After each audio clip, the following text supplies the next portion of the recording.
We have the top 10 excuses from the Home Alone parents. Here we go. Number 10, airline wasn't running kids fly free promotion. Number 9, that Macaulay Culkin kid was left home alone and he's a millionaire. Number 8, okay everybody, meet Winnie, the invisible babysitter. Say hi Winnie, go ahead Winnie, Winnie. Number 7, unspoken assumption that they'd be taking a later flight. Number 6, had to stay behind to fire Mike Ditka. Number 5, kids love to be alone at Christmas. Number 4, oh man. You know, I just open the envelope it comes in every day, ladies and gentlemen. Comes a special courier from Oklahoma. I have nothing to do with this. Number 4, just for the sake of argument, suppose the kids were hats. Now, there's nothing wrong with leaving a couple of hats at home, is there?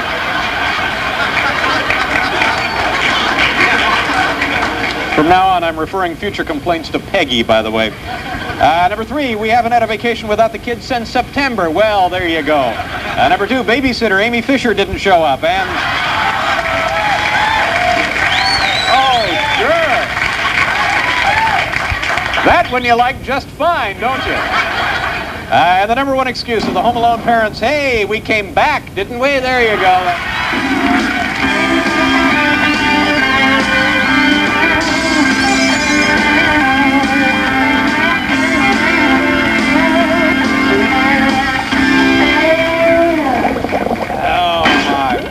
Let's bring out our first guest, a lovely, lovely, talented woman. What's the name of that song, Paul? Oh, Nobody Has to Be Home Alone. That's from the new Home Alone. All right. Our first guest... our first guest starred in the motion pictures Kindergarten Cop, also The Freshman with Marlon Brando. She has a cameo appearance in the new movie Chaplin, which opens this Friday. Ladies and gentlemen, please welcome back to the program the very lovely Penelope Ann Miller.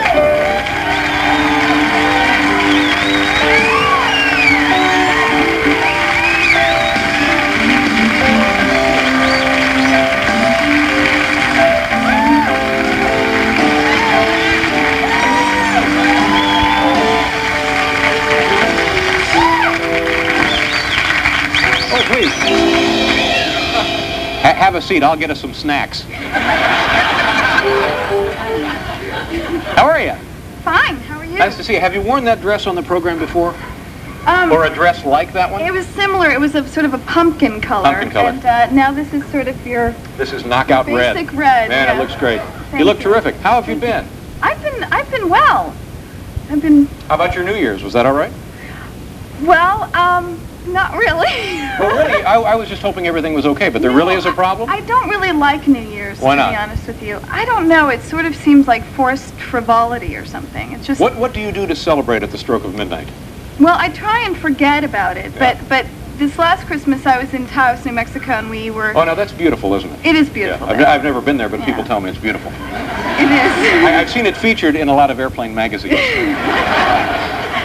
And there's great skiing, and a lot of people don't know about it, but it is a lot of fun. And anyway, they had a party, and I don't know, it's just people sort of, it's an excuse for people to act stupid. I mean, do you agree? Well, pros like myself never need an excuse. Well, the thing is that, you know, it's like Halloween. It's sort of another thing about... Halloween is not my favorite holiday. For children. No. Children love it. Fine. Sure, it's fine for the kids. But Yeah. adults, you know, leave it for the kids. No, I think, in fact, this year when I had trick-or-treaters at my house, I just said to myself, it seemed kind of wrong that a kid dressed up as Bart Simpson comes to my door and collects the little Hershey candy bar and then goes back out and gets into a Camaro and drives off himself. He's driving, you know, I think... Something's wrong with that like, picture. Yeah, like he's on his way home from work and he's doing trick-or-treating. But you have a birthday coming up, right? Yeah, my birthday is Wednesday, January 13th. Congratulations. Now, how do you feel about the celebration of your birthday? I like birthdays. Yeah. Yeah. I mean, there's an excuse to have a good time. Right. New Year's, I'm not so sure, but yeah, in fact, actually, I'm in this workout video, and it comes out on my birthday. So. What kind of workout video are you in? Well, it's called the Kathy Kaler Fitness System. Who is Kathy Kaler? She's my personal trainer. Wow. And she's a trainer to the stars. She does Michelle Pfeiffer and Melanie Griffith and Candice Bergen and a lot of people. Now, is this like one of those deals where Ted Danson and Cher get together and they're going to help? Well, what's her name? No, Irene Davis? No, Kathy Kayla. Lori Davis. Is that the kind of deal? Or do you all get a piece of the video now? I don't think so. Were you paid to participate in the video? I think I got something. I really did it because she's a friend, and I think she's really good. And unlike a lot of these people who are celebrities promoting something, she's, an actual trained fitness trainer. So does this woman come to your house? Yes. All right, set the stage for us. What happens? What time does she roll in? Noon? 1? Well, sometimes at 1. In the afternoon? Yeah, sometimes at 3 or 4. 3 or 4, right? Yeah. Is this after like a big lunch? What exactly happens? She knocks on the door, and there you are. What happens then? Well, we sort of decide what we want to do, because a lot of times I like to mix things up. I don't like to do the same kind of workout all the time. Right. So she does step aerobics. We go hiking. Well, I'm sorry, step aerobics is what you said? Yeah. We go hiking up in the Santa Monica Mountains. Strictly speaking, do you really need a trainer to go hiking? Isn't that more guide work? It's really kind of sick, because I'm sure I could do it on my own, but somehow when you're paying someone, you got to do it. Yeah. And I don't have the discipline to do it on my own. So when I'm paying somebody, it makes it, first of all, a little more fun. You've got somebody to talk to. Yeah. And she also sort of keeps me going. Right. So. Do you feel like you're pretty fit? Yeah. Yeah, you look pretty good. Well, thank you. What do you do sit-ups? Yeah, we do upper body. In fact, in this video, she's got different celebrities. Jamie Gertz is in it, Julianne Phillips, Justine Bateman. So you feel like in the video, it's sort of a one-on-one, so you feel like you're getting a workout with the personal trainer. It's not like one person standing and a bunch of people in the back. Yeah. It's sort of a one-on-one. I'm skeptical of this. Why? Well, I don't know that watching a video with Jamie Gertz, I'm going to feel all that special. Why not? I don't know. All right, now, okay.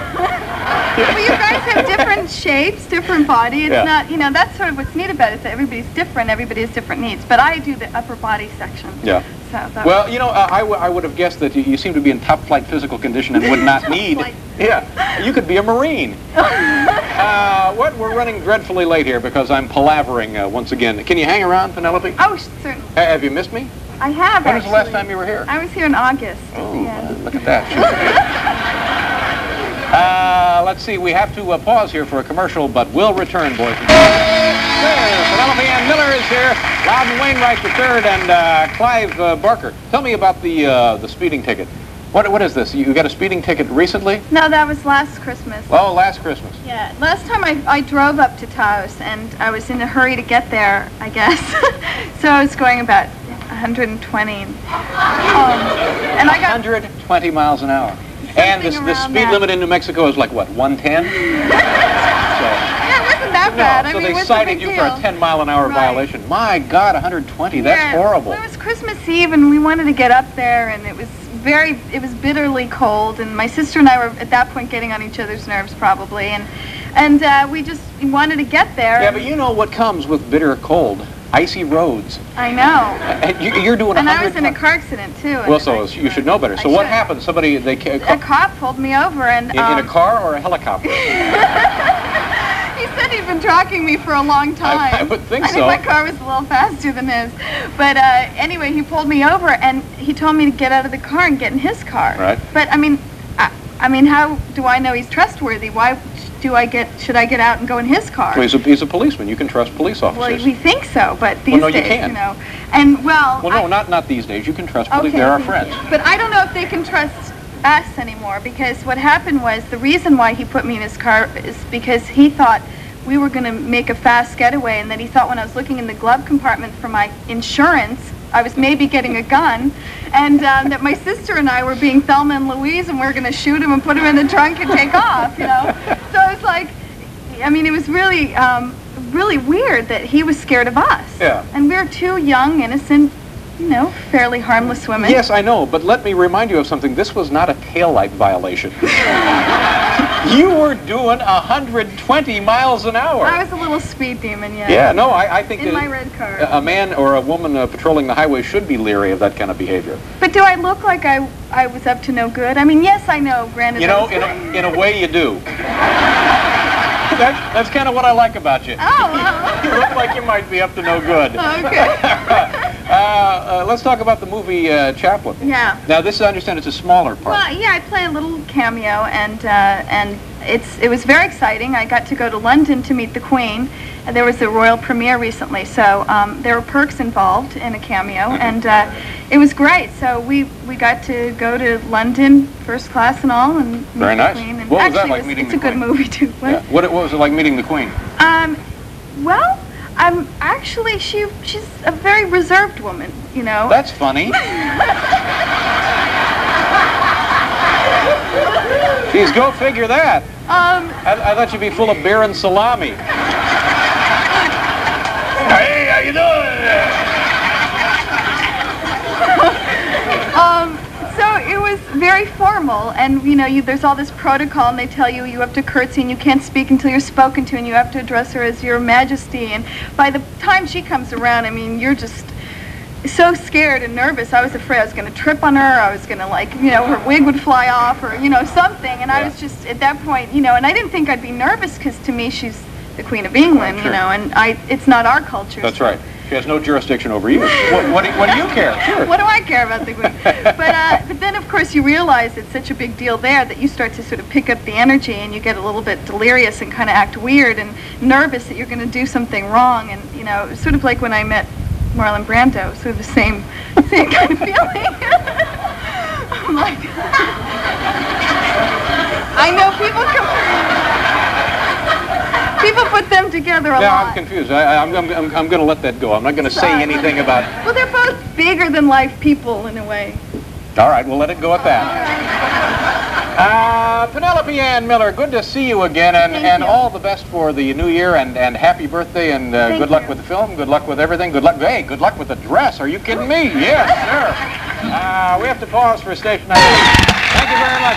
Thank you, folks. Welcome back to the program. Loudon Wainwright III will be out here. What a coincidence. Last night we had Loudon Wainwright II. Really? I didn't realize that till just now. That's unbelievable. Creative booking of the show there. Also, Clive Barker. Clive Barker will be out here. And oddly enough, last night we had Clive Barkle.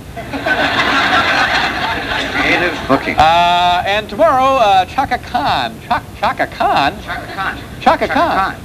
The Chaka Khan? Chaka Khan, let me love you, Chaka Khan. Love you, because I feel for you. And more than a little honored that every night in 1993, Ted Koppel, distinguished ABC newsman, will be in our studio audience. Ted, are you out there tonight? Where's Ted Koppel? Stand up, Ted, take a bow. There he is. Ted will be with us every single night. Here's more good news. From now on, all of the elements on our program will be carefully timed by this hilarious new technique. It's a stagehand sitting on a hot plate. When he just can't take it anymore, bingo, the segment is over. Look at that baby smoke, will you? I guess we used all the money on the plane. Man, will you look at the smoke pouring out that... How are we doing on time, Al? You got a few more minutes, Dave. Okay. Boy, there's good news. Sorry to smoke I got now. a few more minutes. Yeah. And finally, ladies and gentlemen, in 1993, there will be plenty of visits from our beloved running character, Peggy, the foul-mouthed chambermaid. Here she is right now, Peggy. Hi, Peggy, and welcome.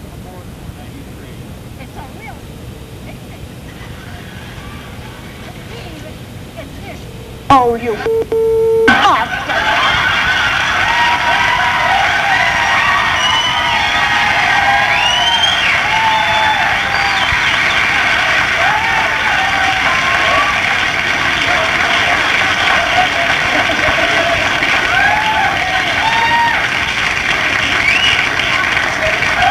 Peggy, would you like to have a seat on the hot plate? You kiss my...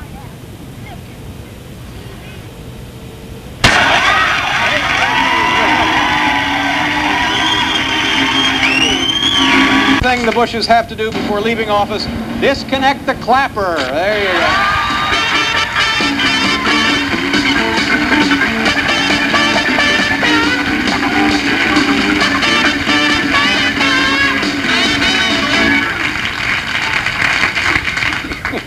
Yakety sax, is Is that what that was? Yakety yak. Is that a Boots Randolph hit? He did the instrumental version. It was actually the Coasters. But it was like take out the papers in the trash, different things that they'd have to do before they left it. Oh, yeah, I'm confused now. All right. I enjoy those little trips down memory lane. I know you do.